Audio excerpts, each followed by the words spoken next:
ICT Integration Workshop 5.3, Literacy and Numeracy. Okay, so we've covered all of these. What I really want to do now is have a quick flashback to TPAC. Now, if you remember all, TPAC is relating your content knowledge with your pedagogical knowledge and your technical knowledge. So, in between is your pedagogical content knowledge, your pedagogical technical knowledge, and technical content knowledge. Right, and right in the middle is the technological, pedagogical content knowledge. So that's where we want to be. So if we look over here, SHMOOP is technical content. So basically it's using your online stuff to deliver the content. GeoGebra is using technical, again, content knowledge.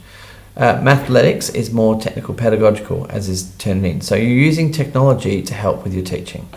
Gapminder, I find, if you're using it in class, then you can use it to analyse the content of some form of, like you might be looking at population graphics or something like that, population density, and using it as a teaching tool.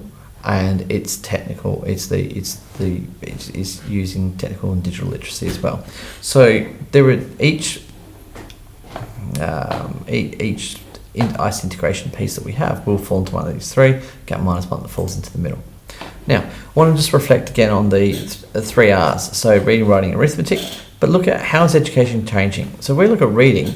We read in the books. Do we read in books or do we read on the screen?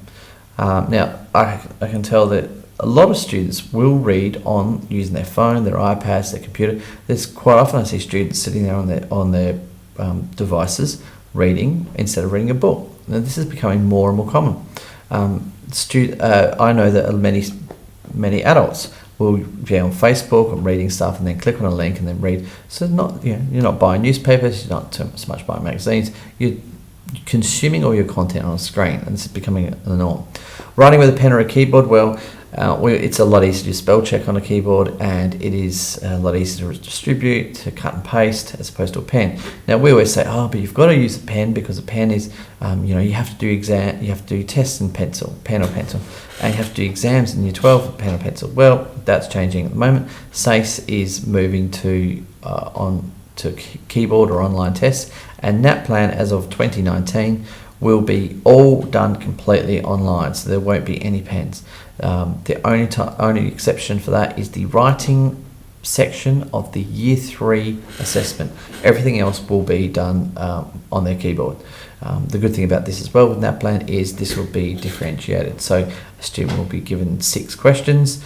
Depending on how well they go with those 6 questions at standard, they'll be either given 6 harder questions or 6 easier questions. So through a couple of rounds of testing, you can get a really, really good understanding of where they sit on the NAPLAN standard.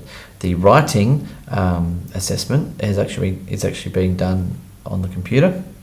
So their narration or their persuasive writing is being done on the computer. And there's even been some really interesting research done recently on using auto marks for essays, and they found that when they used an auto mark to assess 1,014 essays using the NAPLAN standard, the auto mark computer algorithm was well within tolerance of the markers, so it was actually more accurate than the markers. Arithmetic with a pencil or calculator, well, I don't know if some people may remember that once upon a time they used slide rules and logarithmic books. Now, a lot of us won't even understand what that means. I happened to find one when I was at school and I thought it was really kind of quaint and interesting, so I used a logarithmic book just for fun.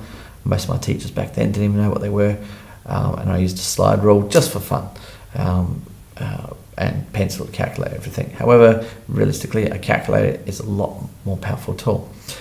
We question whether or not students have to be able to do their multiplication tables. It's not really a question, we think they all should be, but if they can pick up a calculator and calculate it, well, is it really necessary to memorise them all?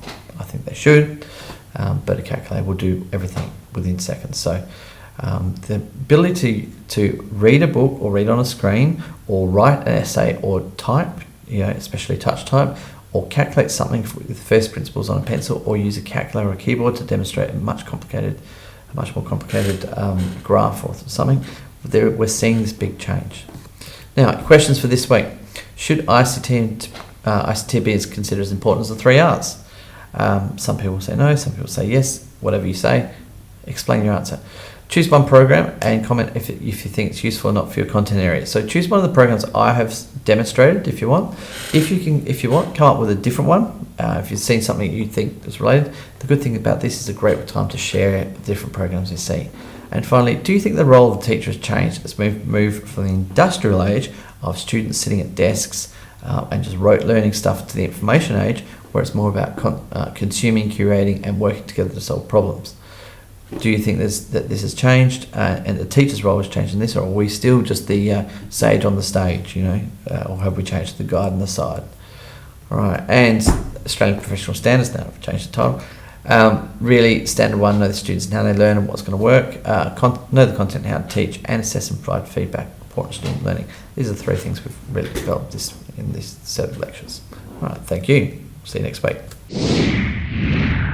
Ow.